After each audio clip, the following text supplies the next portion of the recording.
But you know what? When you and I take up this call and we talk about abortion, if we speak about it in church, we're told we're too political. If we speak about it in the political arena, we're told we're too religious.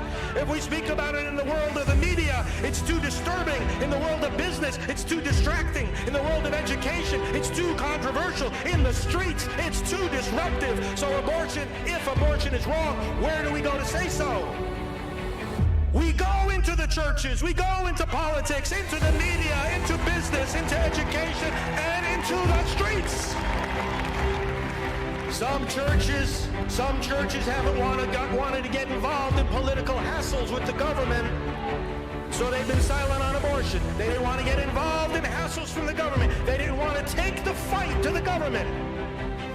So now with the HHS mandate, the government took the fight to them. And when it comes to that mandate, we've got a simple message. We will obey God rather than men. As Alveda can tell us, her uncle said one day to the civil rights movement, we've got a lot of obstacles in our way, but we're not going to let anything turn us around. We're not going to let no dogs turn us around, no water hoses turn us around, no police clubs or jail sentences, and we're not going to let any injunctions turn us around. And so today I say to you, in the pro-life movement, no Planned Parenthood is going to turn us around. No biased media is going to turn us around. No HHS mandate is going to turn us around. No Obama administration is going to turn us around.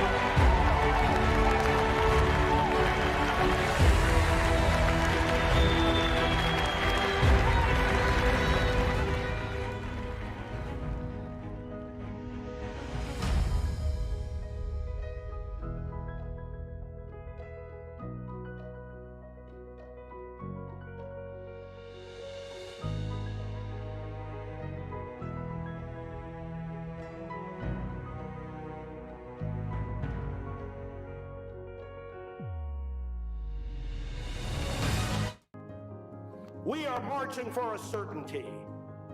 And it's not only the certainty that we will arrive at the day of victory for the unborn, it is a certainty that the power which now dismembers them and crushes them and throws them in the garbage is a power which at its root has already been defeated. Well, I'll tell you, Father Frank, it's amazing that we're actually sharing the stage with you. When Jason and I were kids, we met you in 1988. Yes. You look the exact same.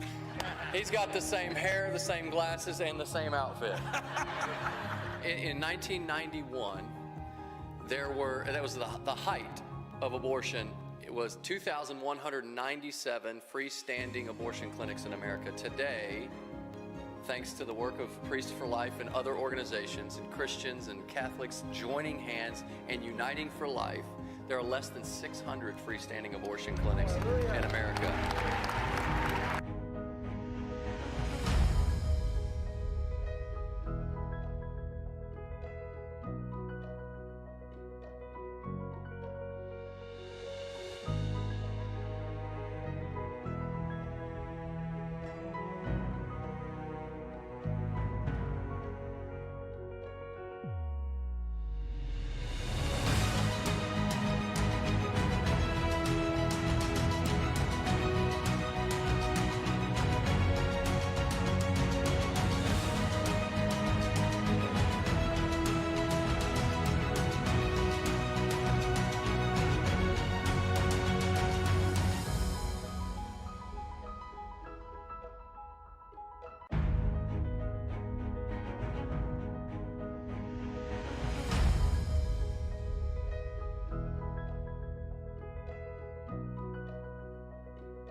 great to have you with us on this Sunday evening. I hope you've been having a great Independence Day weekend. Those of you that have been following our masses, and if you haven't, of course, they're on these platforms for you to see. The mass I did yesterday, the mass I did today. We talked about our independence in America. We talked about our history, our founding fathers, what our independence means, the greatness of their religious commitment, their faith, and of course, the duty that we have to continuously defend and pass on that freedom. I hope that you have been celebrating this weekend. And those of you from other countries, the Philippines and so many other places, we appreciate your joining with us in giving thanks to God for the gifts of life and of freedom, human dignity, because these are gifts that He gives to the whole world and that our founding fathers understood were gifts to all humanity.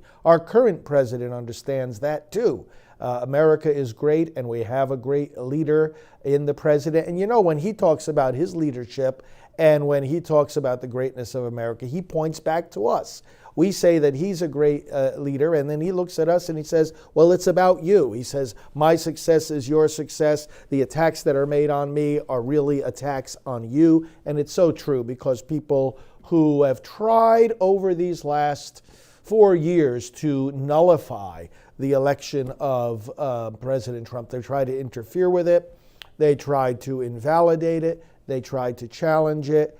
They tried to remove him from office in various ways. They tried to blunt the effectiveness of his work. And he's been able just to plow through all that garbage and govern effectively, get things done that no other administration has gotten done. Look at the track record. People shouldn't get distracted at all the negative verbal attacks that are launched against him. Look at the fruit, at the results. Didn't our Lord Jesus Christ teach us, by their fruits you will know them? By their fruits you will know them. Who brought us to the strongest point in our economy ever in history? The Chinese virus is an external cause that would have had a bad effect no matter who was in the White House. Who brought us to the strongest place in our economy? Who brought us to the strongest place in our military? Who's been securing our borders with actual results? Who's been killing the world's leading terrorists with actual measurable results? Who has implemented the care for our veterans in things like VA choice? Others have talked about, but now is actually done. Or implemented prison reform that's been so helping the black communities, again, spoken about for decades, but not actually accomplished. Or our spiritual and geopolitical allies, the nation of Israel, actually recognizing Jerusalem as the capital and moving our embassy there from Tel Aviv. This has biblical significance. This is deeply meaningful to Christians as well as to our Jewish brothers and sisters. Who did that? Although other presidents have promised it, who brought it about? And on. We could go on literally all night. The sun would be coming up in the morning over here in Florida, and we'd still be talking about the actual fruits. What did our Lord Jesus Christ say? By their fruits you will know them. Wow. Well, this great president that we have and that we will re-elect in 4 months spoke the other night at Mount Rushmore. And I want to, oh yes, Cheryl, thank you for, I see your comments coming in, friends. Cheryl is reminding us, Saturday night, this coming Saturday night, the 11th of July, another Trump rally that will be in New Hampshire, Portsmouth, New Hampshire.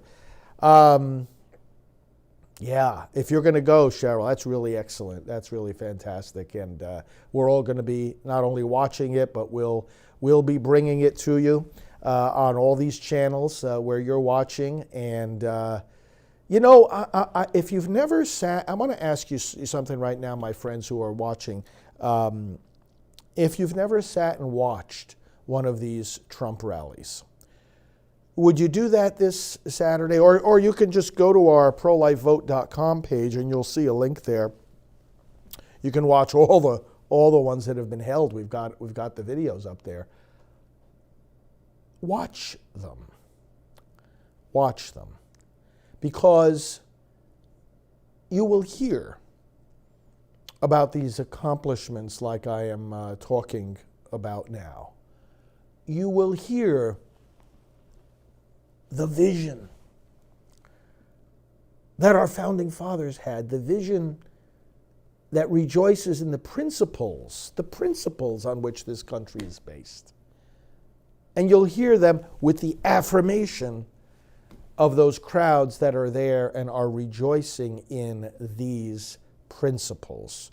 Limited government, against tyranny, the right to freedom of religion, the right to life, the dignity of work, the sanctity of family. As the president says, faith and family, not government and bureaucracy, are the American way. It's also the church's way. It's also the way of humanity. Watch the rally. Watch the rally. You'll be inspired. Well, I want to be inspired together with you tonight and take a look at the yes, and what your Char Webb. He doesn't read from a script, but straight from the heart. You know, that's where the best parts of these speeches come. He really believes what he's saying. And for example, you know, in the State of the Union, remember he had some very strong sentences about pro-life. Do you know that the original speech, as it was prepared, had a mention of some things about pro-life, but the president, of his own initiative, with his own hand, added additional language, additional statements. It comes from his heart. He believes these things. If he didn't believe it, why would he endure all the attacks that he's enduring to do this? Why would he even be running for re-election? Is it because you know, he wants him and his family to be attacked in this way? It's not enjoyable for anybody. He's doing it because he loves the country, loves you and me, wants to protect us, and is succeeding in doing so. So the other night he was at Mount Rushmore. Now Mount Rushmore, I don't know how many of you have been there, out there in South Dakota, beautiful monument with 4 of our president's faces in the stone of that monument. And I just want to tell you a word about it, and the president will reflect at more length as we watch together now his remarks from that night, and then I'll come back to you at the end and have some further comments. But you look at Mount Rushmore, and we have our first president there, George Washington, is there, representing, of course, the birth of our country. Then you have there Thomas Jefferson, the main author of the Declaration of Independence, whose ratification in Congress we just celebrated yesterday, the 244th anniversary of that, July the 4th of 1776. But also his presence there on Mount Rushmore represents the growth of our country, because through him the Louisiana Purchase was made, adding doubling the size of our nation at that time, adding some 15 states. And then you have Theodore Roosevelt, a Republican president whose presence there on Mount Rushmore indicates the development of our country, economic development of various kinds. And then you have Abraham Lincoln there, the first Republican president, Abraham Lincoln. And he, of course, his presence there on Mount Rushmore indicates the preservation of our country as Lincoln held the United States together, kept it united in a very, very tumultuous time of our Civil War. These 4 men, these 4 presidents, representing 4 incredibly important dimensions of our history there at Mount Rushmore. And the president wanted to celebrate our independence by using that as the backdrop and reminding us all of some of these great moments of our history. You know something about this president? He knows the power of positive thinking. This has always been a very big part of his own Christian spirituality.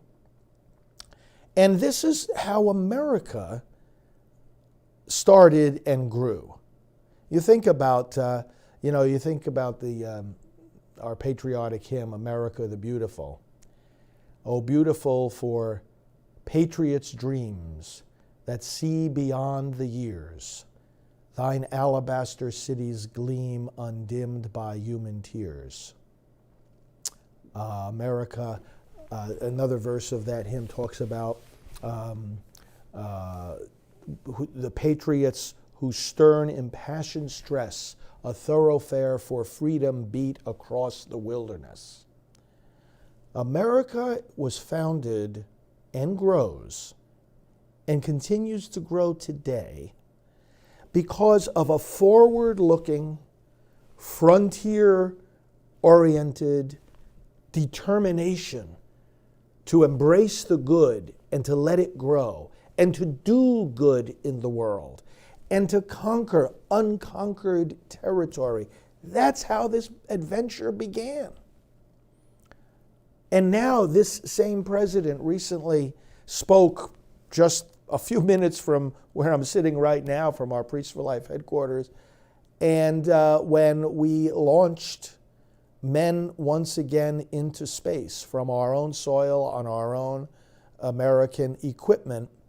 And the president came for that and made the pledge that we would be, just as we were the first nation to set our flag on the moon, so we would be the first to do so on the planet Mars. And stop and think about this for a moment. That's not despair, that's not self-pity, that's not defeatism, that's not negativity, that's not sitting down and thinking about all kinds of bad things and how evil we are, or how we don't sleep well, Raphael. Yeah, I sleep great, actually. The American spirit looks ahead and it rejoices in opportunity. And it speaks with determination of the good goals that we are going to have. And knowing all the challenges expresses that confidence, Roberta, that confidence to be able, using all the freedoms we have, to reach those goals. A beautiful thing, a positive thing. And you know what, brothers and sisters? This is what our president embodies. He embodies that positive spirit, that American spirit, and you see it coming across in all of his speeches, in the way he deals with every problem. And that's why he's able to accomplish so much. That's why you and I will be able to accomplish so much in this election, in our pro-life movement, in our church, in our apostolic work, in your mission as parents, raising your children, whatever challenges you have to face. Let's learn from that spirit of positive attitude and optimism. This is what we have to take hold of right now as we come out of this pandemic. We have got to embrace our future. We've got to say, you know what? We've been through a difficult time right now. People are frustrated. People are tired of all the restrictions. People want their lives back. They want to get back to normal. And we have to embrace that as our goal in a positive way. And while working to keep everybody safe, we have to claim our future again and claim our freedom and say, look, we have got to push our way through this and push our way out of this and act with courage to get back the life that we know is ours. And so, brothers and sisters, we in doing that, we reclaim our freedom, we reclaim our economy. Again, the president and his team broke through all the expectations, didn't they, in the last 2 months with the new jobs, 8 million new jobs. Nobody predicted it was going to be that great. And, the unemployment level is falling again. We're coming back. We're coming back. You know, a lot of the battles that we fight, you know, are psychological. You've heard the saying, you know, the battle is in the mind of the enemy. If you can get the enemy to think a certain way, and you control the battle. Our enemies want us to think negative of America. They want us to think negative of our leaders, negative of our progress and of our difficulties. No, we're not going to do that. The battle's in the mind of the enemy. The battle's in our own mind. We're going to think positive. And look at the facts. I mean, we don't have to make it up. We're not imagining that the economy is getting better. It is getting better. And our war against the virus is getting better too. Don't let, again, the reality of it get collapsed into some negative headlines. You look at the overall situation across the country, and we are way, way, way, way better than we were over these recent months. Sure, in different communities, cases are going to rise. This was foreseen. We knew that that would be happening in various places. That doesn't mean that we're back where we were before. We know much more about this now and are much better able to deal with it, and we are getting out of this mess. As far as all this violence in our different cities, well, we'll let the president address that in this talk. So would you watch with me now and rejoice with me in our freedom? And again, the gifts of freedom and human dignity and life is a gift to the whole world. And we're so happy in America how our founding fathers have embodied it. But let's watch now our president's remarks from just the other night at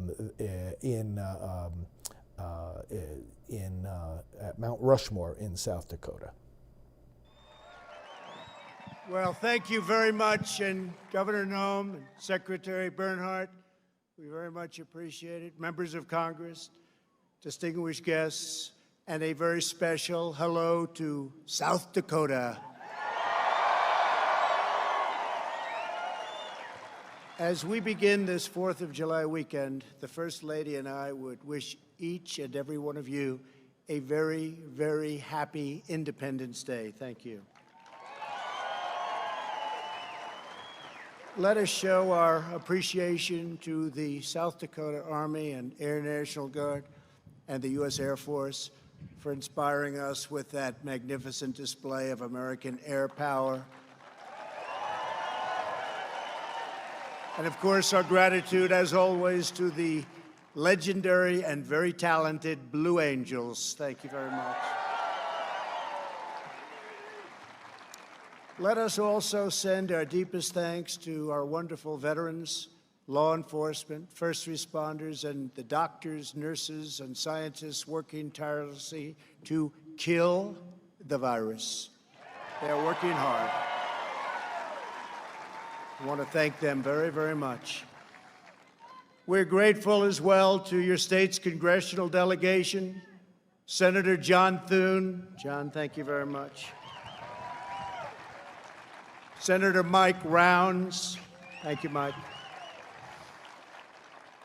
And Dusty Johnson, Congressman. Hi, Dusty. Thank you. And all others with us tonight from Congress, thank you very much for coming. We appreciate it. There could be no better place to celebrate America's independence than beneath this magnificent, incredible, majestic mountain and monument to the greatest Americans who have ever lived. Today we pay tribute to the exceptional lives and extraordinary legacies of George Washington, Thomas Jefferson, Abraham Lincoln, and Teddy Roosevelt.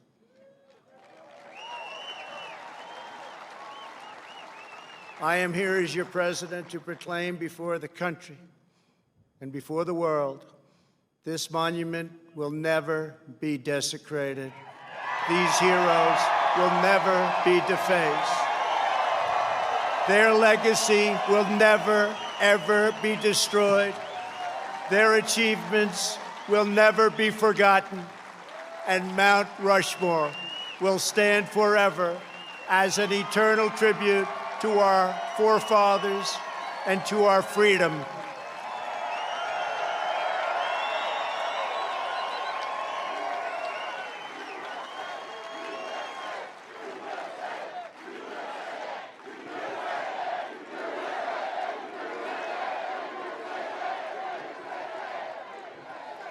We gather tonight to herald the most important day in the history of nations, July 4th, 1776. At those words, every American heart should swell with pride.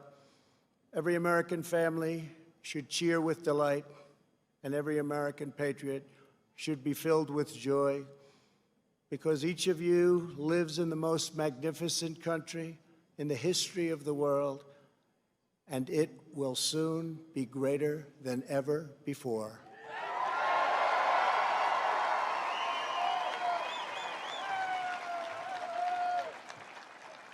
Our founders launched not only a revolution in government, but a revolution in the pursuit of justice, equality, liberty, and prosperity. No nation has done more to advance the human condition than the United States of America. And no people have done more to promote human progress than the citizens of our great nation.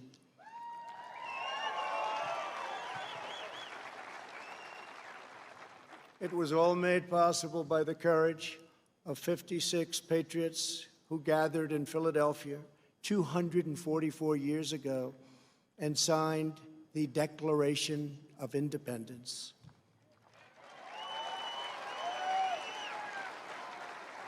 They enshrined a divine truth that changed the world forever when they said, "All men are created equal." These immortal words set in motion the unstoppable march of freedom. Our founders boldly declared that we are all endowed with the same divine rights given us by our Creator in heaven, and that which God has given us, we will allow no one ever to take away, ever.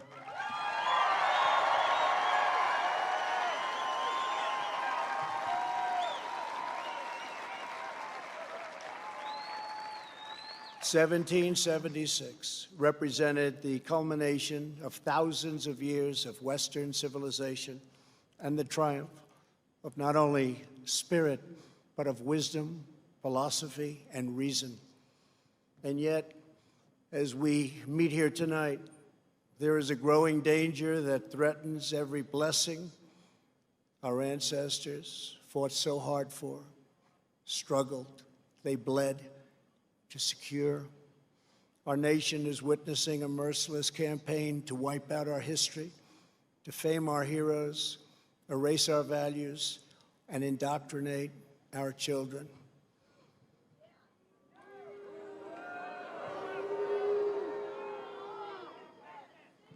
Angry mobs are trying to tear down statues of our founders, deface our most sacred memorials, and unleash a wave of violent crime in our cities. Many of these people have no idea why they're doing this, but some know exactly what they are doing. They think the American people are weak and soft and submissive. But no, the American people are strong and proud, and they will not allow our country and all of its values, history, and culture to be taken from them.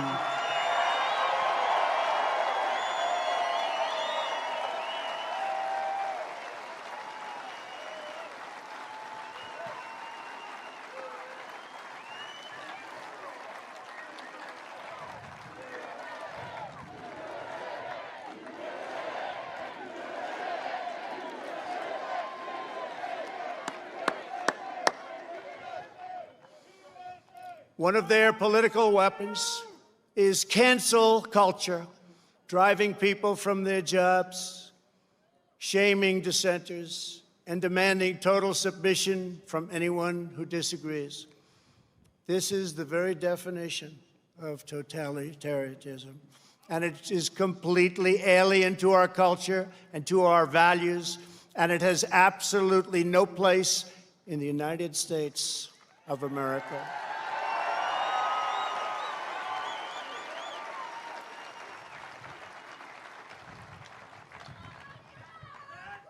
This attack on our liberty our magnificent liberty, must be stopped, and it will be stopped very quickly. We will expose this dangerous movement, protect our nation's children, end this radical assault, and preserve our beloved American way of life. In our schools, our newsrooms, even our corporate boardrooms, there is a new far-left fascism that demands absolute allegiance. If you do not speak its language, perform its rituals, recite its mantras, and follow its commandments, then you will be censored, banished, blacklisted, persecuted, and punished. It's not going to happen to us. Make no mistake, this left-wing cultural revolution is designed to overthrow the American Revolution. In so doing, they would destroy the very civilization that rescued billions from poverty, disease, violence, and hunger, and that lifted humanity to new heights of achievement, discovery, and progress. To make this possible, they are determined to tear down every statue, symbol, and memory of our national heritage.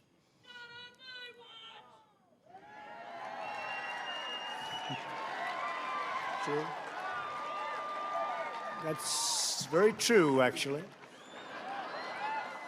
That is why I am deploying federal law enforcement to protect our monuments, arrest the rioters, and prosecute offenders to the fullest extent of the law.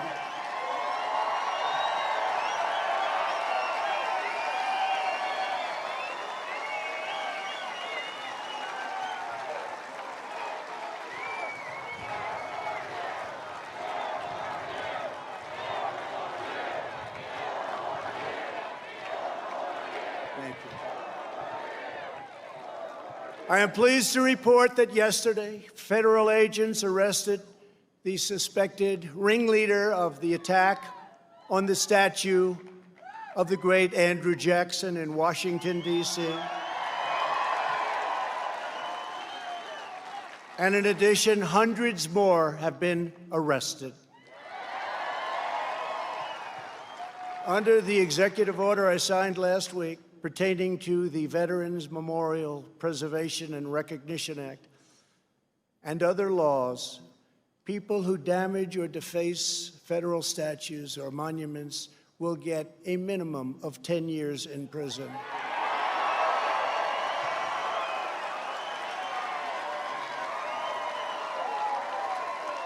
And obviously that includes our beautiful Mount Rushmore.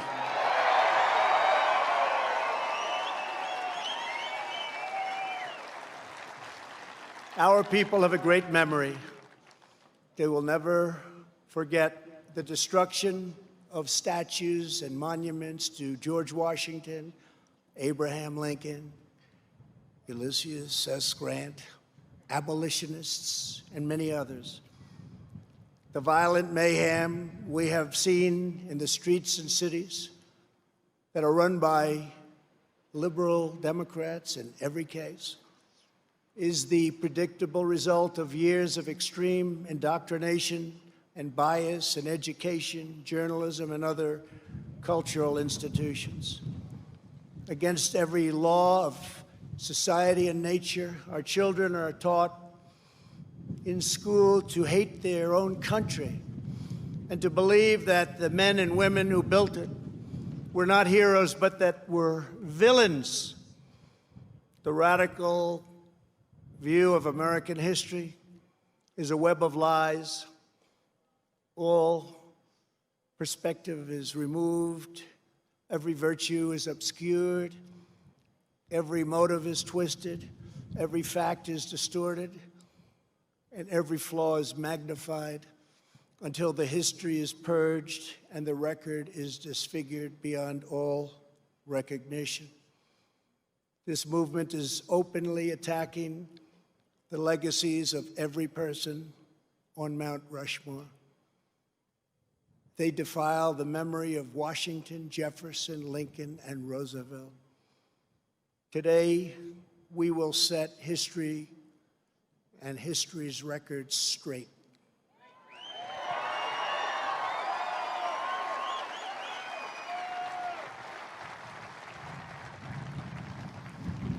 Before these figures were immortalized in stone, they were American giants in full flesh and blood, gallant men whose intrepid deeds unleashed the greatest leap of human advancement the world has ever known.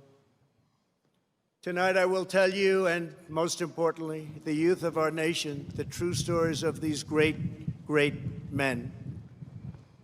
From head to toe, George Washington represented the strength, grace, and dignity of the American people. From a small volunteer force of citizen farmers, he created the Continental Army out of nothing and rallied them to stand against the most powerful military on earth. Through 8 long years, through the brutal winter at Valley Forge, through setback after setback on the field of battle, he led those patriots to ultimate triumph. When the Army had dwindled to a few thousand men at Christmas of 1776, when defeat seemed absolutely certain, he took what remained of his forces on a daring nighttime crossing of the Delaware River. They marched through 9 miles of frigid darkness, many without boots on their feet, leaving a trail of blood in the snow. In the morning, they seized victory at Trenton. After forcing the surrender of the most powerful empire on the planet, at Yorktown, General Washington did not claim power, but simply returned to Mount Vernon as a private citizen. When called upon again, he presided over the Constitutional Convention in Philadelphia and was unanimously elected our first president.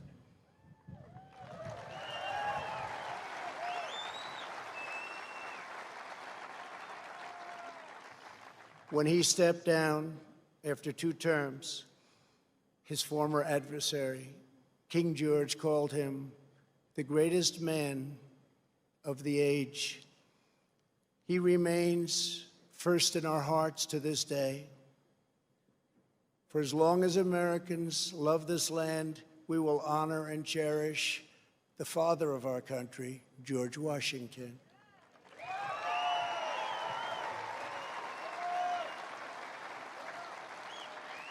He will never be removed, abolished, and most of all, he will never be forgotten.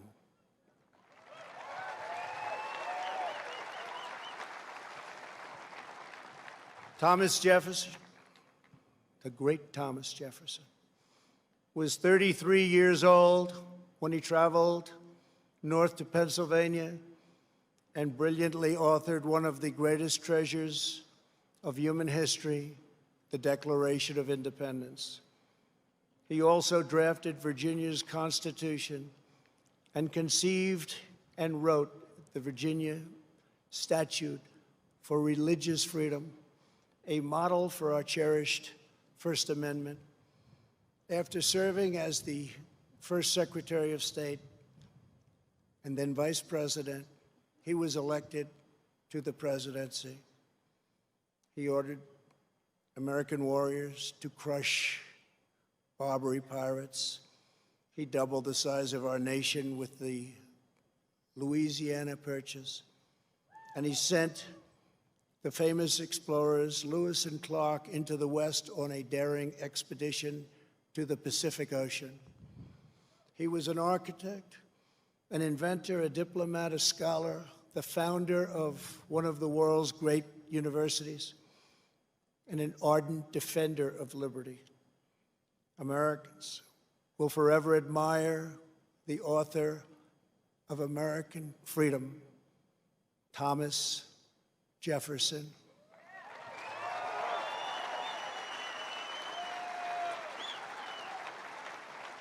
And he too will never, ever be abandoned by us.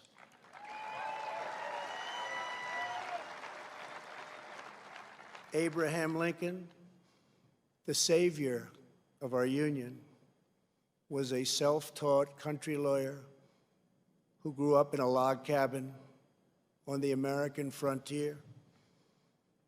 The first Republican president, he rose to high office from obscurity based on a force and clarity of his anti-slavery convictions, very, very strong convictions. He signed the law that built the Transcontinental Railroad. He signed the Homestead Act, given to some incredible scholars as simply defined ordinary citizens free land to settle anywhere in the American West. And he led the country through the darkest hours of American history, giving every ounce of strength that he had to ensure that government of the people, by the people, and for the people did not perish from this earth.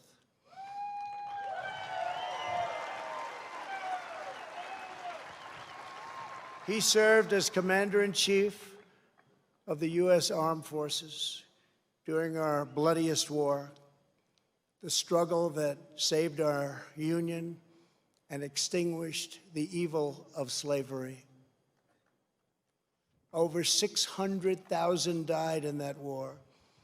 More than 20,000 were killed or wounded in a single day in Antietam. At Gettysburg 157 years ago, the Union bravely withstood an assault of nearly 15,000 men and threw back Pickett's charge. Lincoln won the Civil War. He issued the Emancipation Proclamation. He led the passage of the 13th Amendment, abolishing slavery for all time.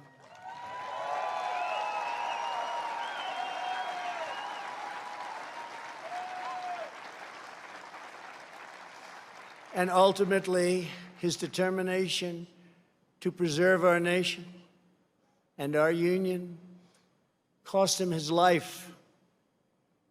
For as long as we live, Americans will uphold and revere the immortal memory of President Abraham Lincoln.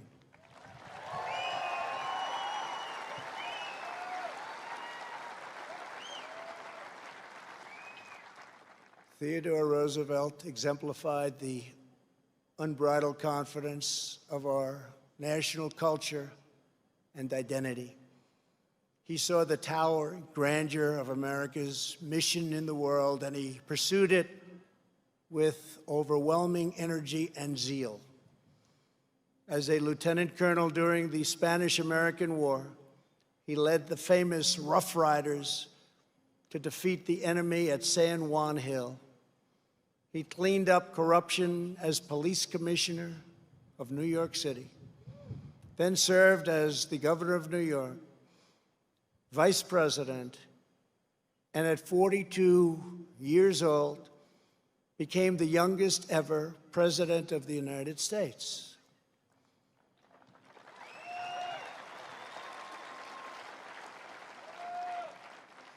He sent our great new naval fleet around the globe to announce America's arrival as a world power.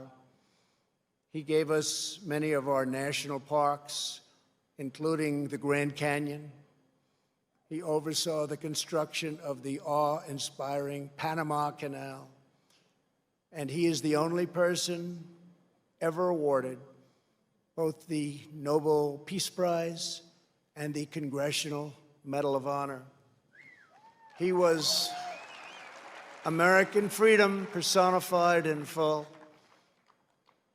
The American people will never relinquish the bold, beautiful, and untamed spirit of Theodore Roosevelt.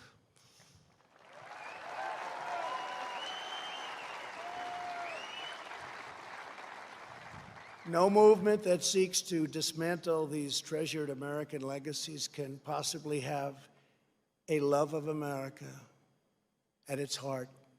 Can't happen. No person who remains quiet at the destruction of this resplendent heritage can possibly lead us to a better future. The radical ideology attacking our country advances under the banner of social justice. But in truth, it would demolish both justice and society. It would transform justice into an instrument of division and vengeance, and it would turn our free and inclusive society into a place of repression, domination, and exclusion. They want to silence us, but we will not be silenced.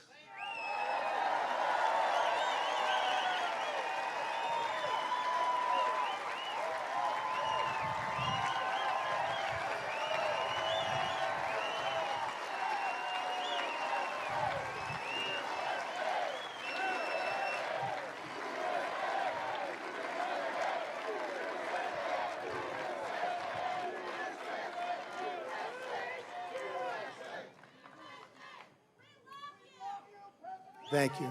Thank you very much. Thank you very much. We will state the truth in full without apology. We declare that the United States of America is the most just and exceptional nation ever to exist on earth. We are proud of the fact that our country was founded on Judeo-Christian principles, and we understand that these values have dramatically advanced the cause of peace and justice throughout the world. We know that the American family is the bedrock of American life. We recognize the solemn right and moral duty of every nation to secure its borders.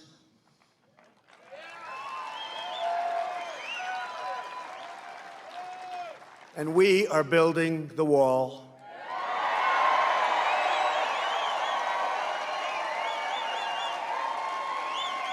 We remember that governments exist to protect the safety and happiness of their own people. A nation must care for its own citizens first. We must take care of America first. It's time. We believe in equal opportunity, equal justice, and equal treatment for citizens of every race, background, religion, and creed. Every child of every color, born and unborn, is made in the holy image of God.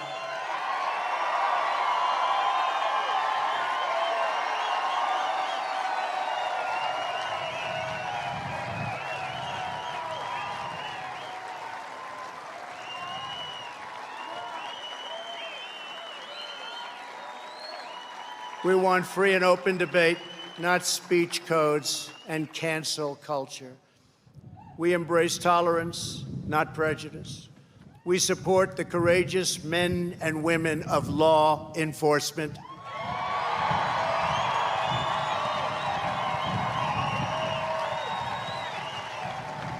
We will never abolish our police or our great Second Amendment, which gives us the right to keep and bear arms.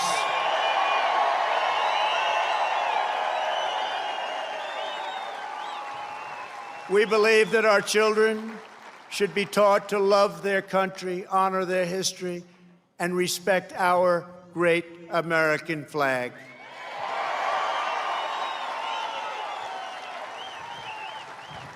We stand tall, we stand proud, and we only kneel to Almighty God.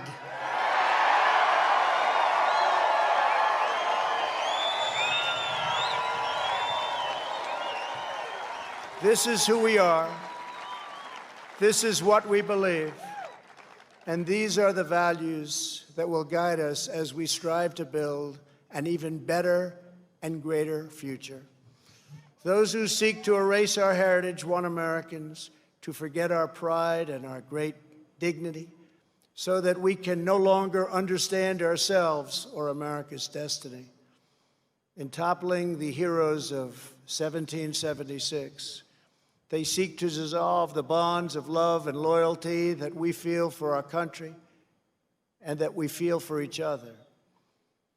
Their goal is not a better America. Their goal is to end America.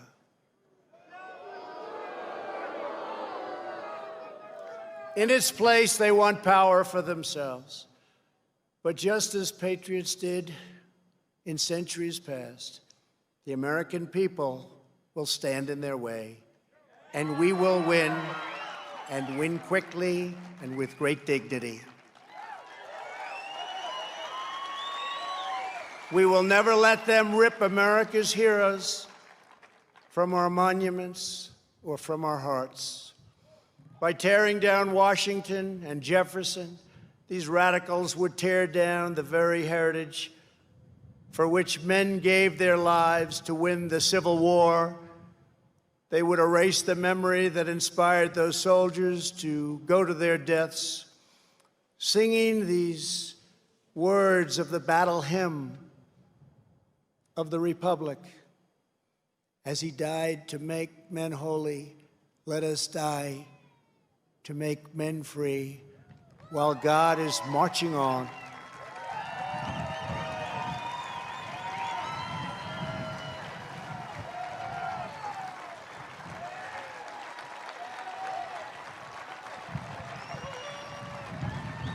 They would tear down the principles that propelled the abolition of slavery and ultimately around the world, ending an evil institution that had plagued humanity for thousands and thousands of years.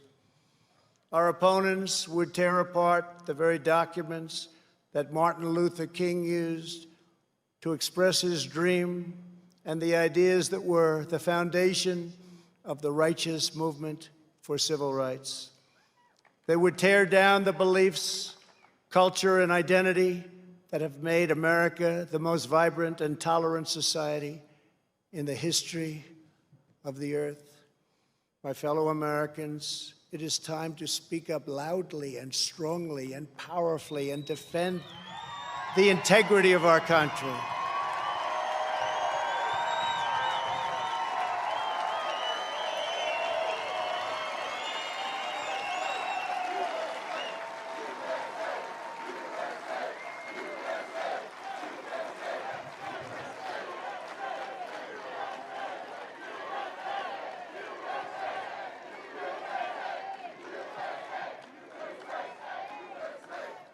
It is time for our politicians to summon the bravery and determination of our American ancestors. It is time. It is time to plant our flag and to protect the greatest of this nation for citizens of every race, in every city, and every part of this glorious land. For the sake of our honor, for the sake of our children, for the sake of our union, we must protect and preserve our history, our heritage, and our great heroes.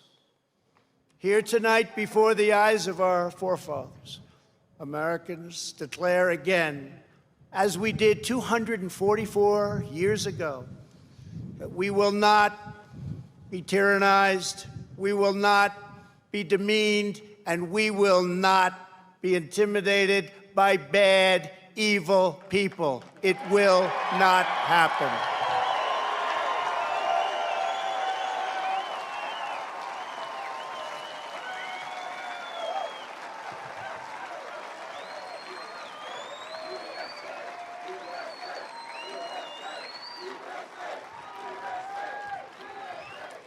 We will proclaim the ideals of the Declaration of Independence, and we will never surrender the spirit and the courage and the cause of July 4th, 1776.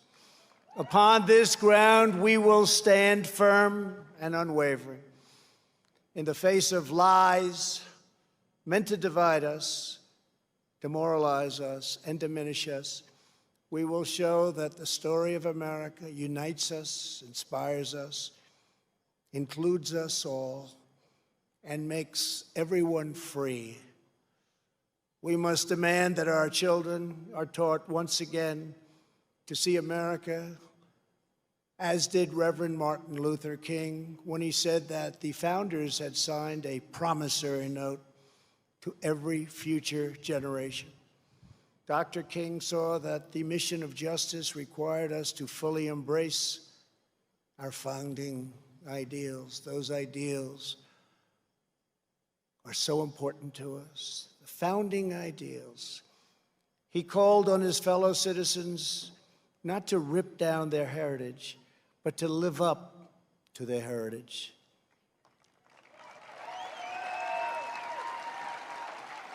Above all, our children from every community must be taught that to be American is to inherit the spirit of the most adventurous and confident people ever to walk the face of the earth.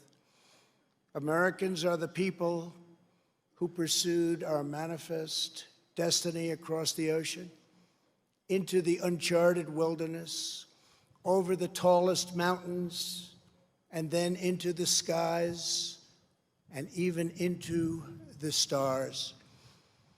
We are the country of Andrew Jackson, Ulysses S. Grant, and Frederick Douglass. We are the land of Wild Bill Hickok and Buffalo Bill Cody.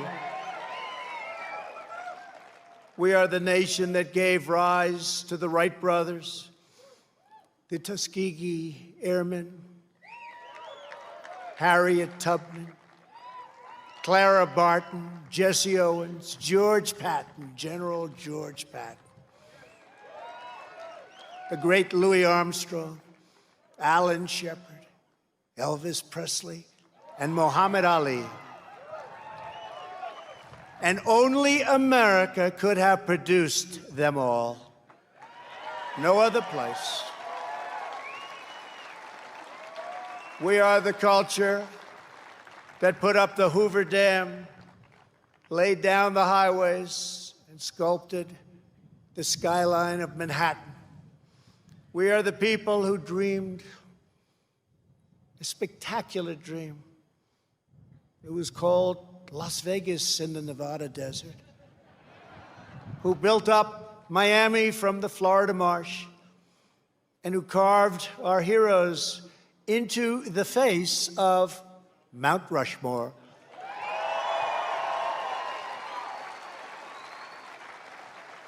Americans harnessed electricity, split the atom, and gave the world the telephone and the internet.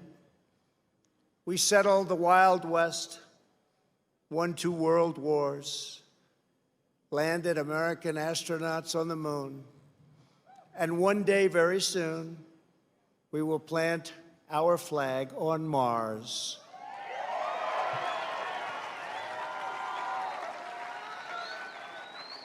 We gave the world the poetry of Walt Whitman, the stories of Mark Twain, the songs of Irving Berlin, the voice of Ella Fitzgerald, the style of Frank Sinatra, the comedy of Bob Hope, the power of the Saturn V rocket, the toughness of the Ford F-150, and the awesome might of the American aircraft carriers. Americans must never lose sight of this miraculous story. We should never lose sight of it. Nobody has ever done it like we have done it. So today, under the authority vested in me as President of the United States,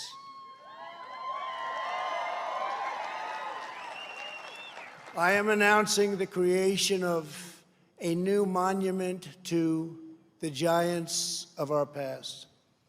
I am signing an executive order to establish the National Guard of American Heroes, a vast outdoor park that will feature the statues of the greatest Americans to ever live.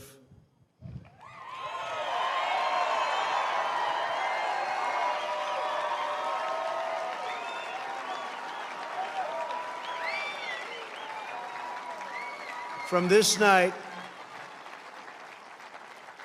and from this magnificent place, let us go forward united in our purpose and rededicated in our resolve. We will raise the next generation of American patriots. We will write the next thrilling chapter of the American adventure. And we will teach our children to know that they live in a land of legends, that nothing can stop them, and that no one can hold them down. They will know that in America, you can do anything, you can be anything, and together we can achieve anything.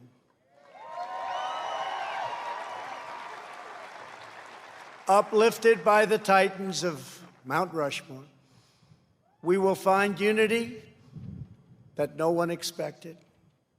We will make strides that no one thought possible. This country will be everything that our citizens have hoped for so many years, and that our enemies fear, because we will never forget that the American freedom exists for American greatness, and that's what we have, American greatness. Centuries from now, our legacy will be the cities we built, the champions we forged, the good that we did, and the monuments we created to inspire us all. My fellow citizens, America's destiny is in our sights. America's heroes are embedded in our hearts. America's future is in our hands. And ladies and gentlemen, the best is yet to come.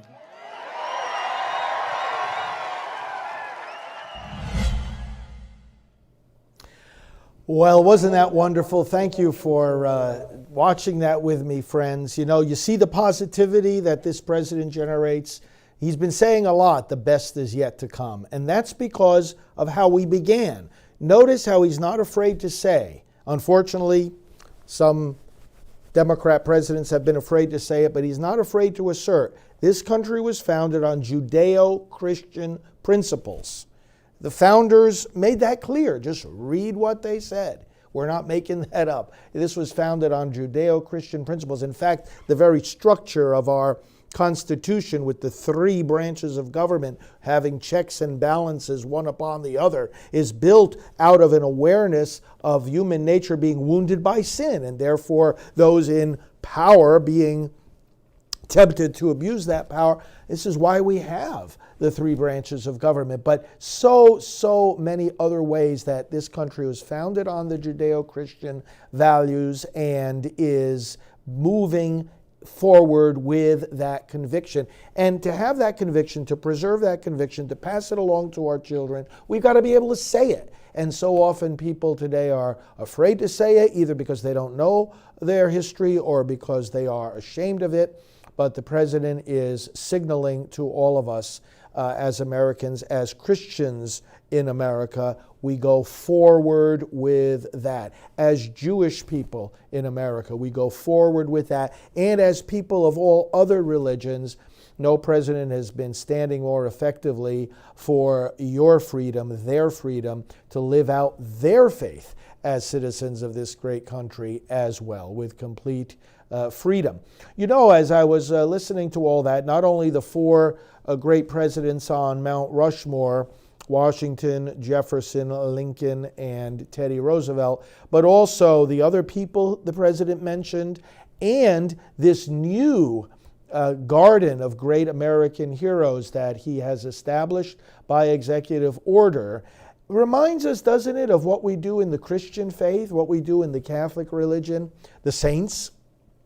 Why do we honor the saints? In our religious world, we have the saints that we look to each and every day because they are human beings like we are, who understood that they have the same gifts from God as we do, the graces of the Spirit, and the same call to holiness, the same commandments to live up to, the same virtues to exercise. And so we look at them and we say, it can be done.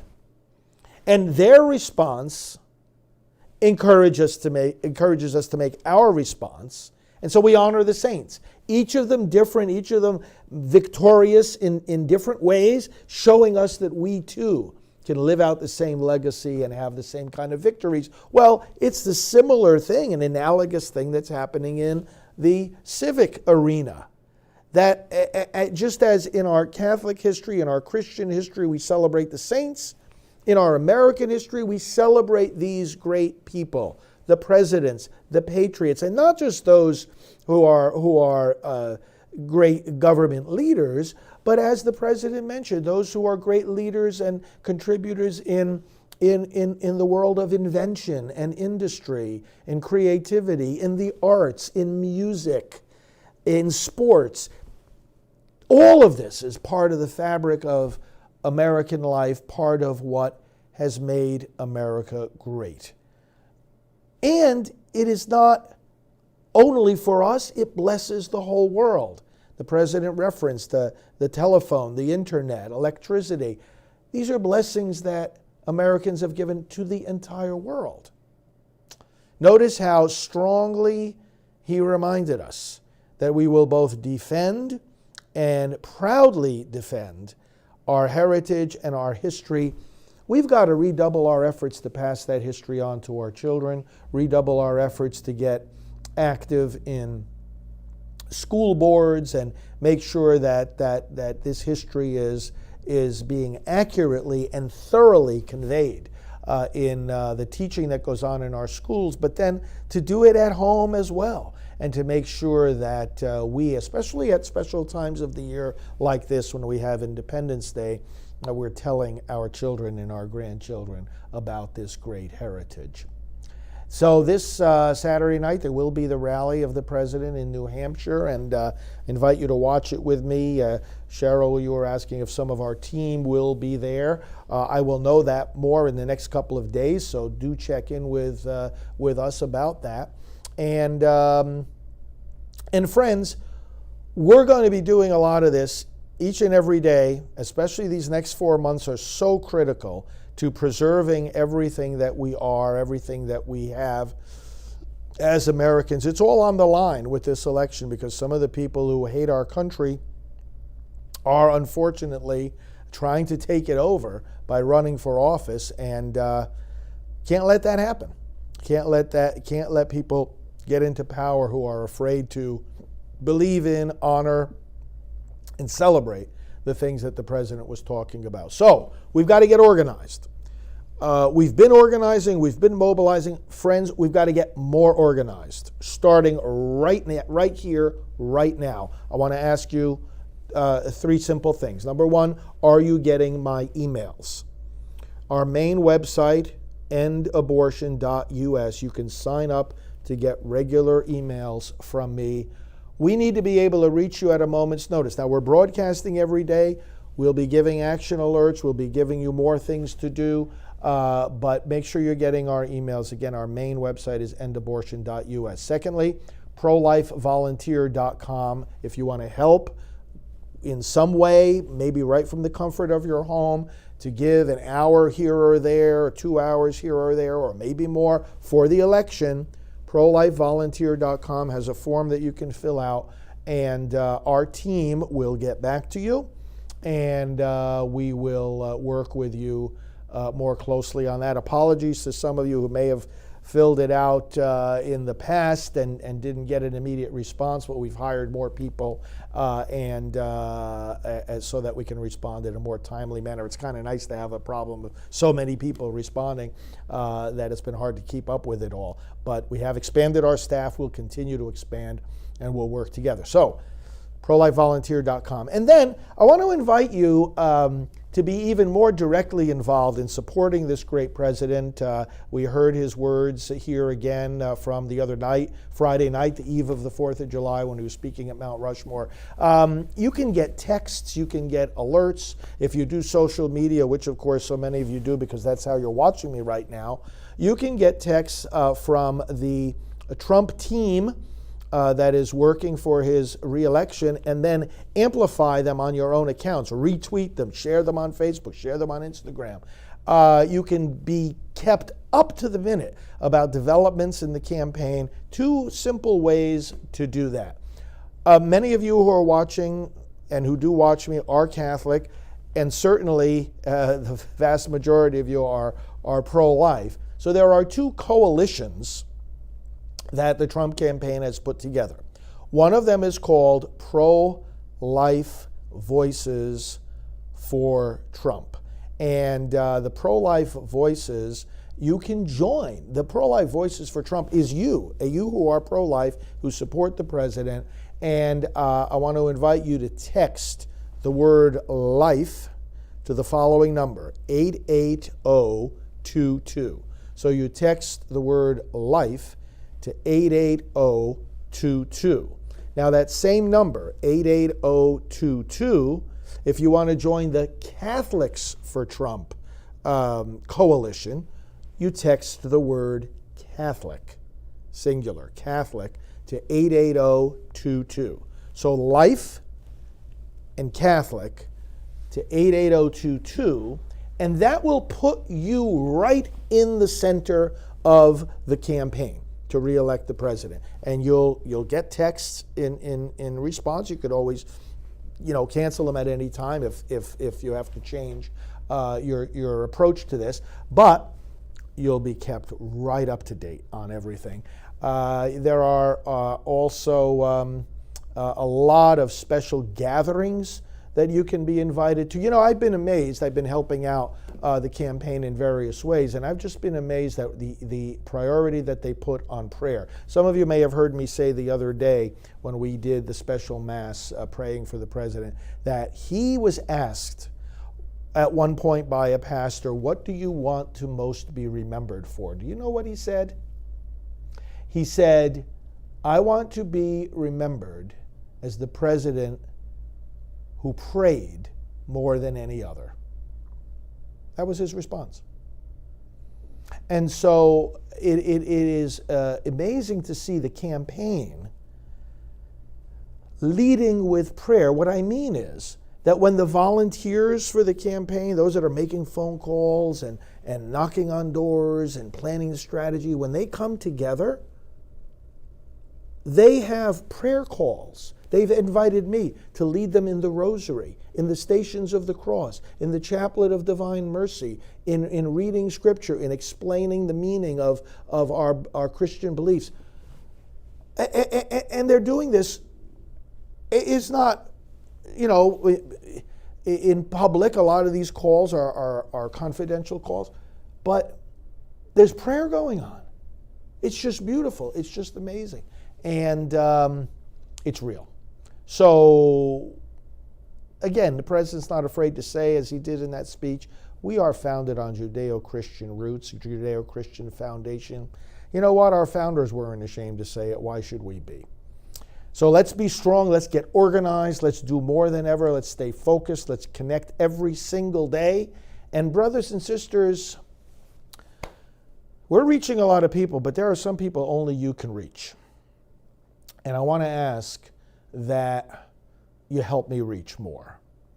You're on social media, you're on these various platforms, whether it's Facebook or Twitter, Periscope, YouTube.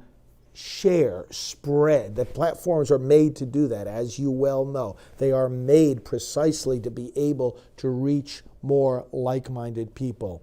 So many people come onto our platform, see the posts, and watch these videos, but don't take that extra step of sharing them. If you could just pause and take that extra step every time you come on with me, friends, we're gonna double, triple, quadruple our audience. Only you can do that for me. Only you can share these things with your friends or reach out to people that you know might be interested. We're doing everything we can on this end, and I know you're on our side and we're all working together. So if you could do it all on your end as much as you can, spreading, sharing, alerting others, using the power of these social media platforms, we will greatly expand our audience and our influence. So thank you. Let me give you a blessing, and then we'll be back to talk with you more tomorrow morning. We'll be having our Mass at 10 a.m. Eastern Time, as we always do. May the Lord send to you His Spirit. May He bless you. May He answer all your prayers, protect you and your loved ones, and make you strong defenders of the unborn. And may Almighty God bless you, the Father and the Son, and the Holy Spirit. Amen.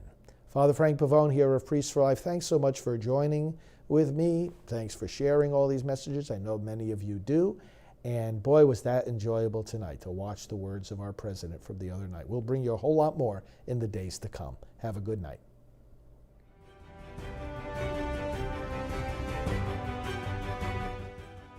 Follow him, Father Frank Pavone, Fr. Frank Pavone, on Twitter.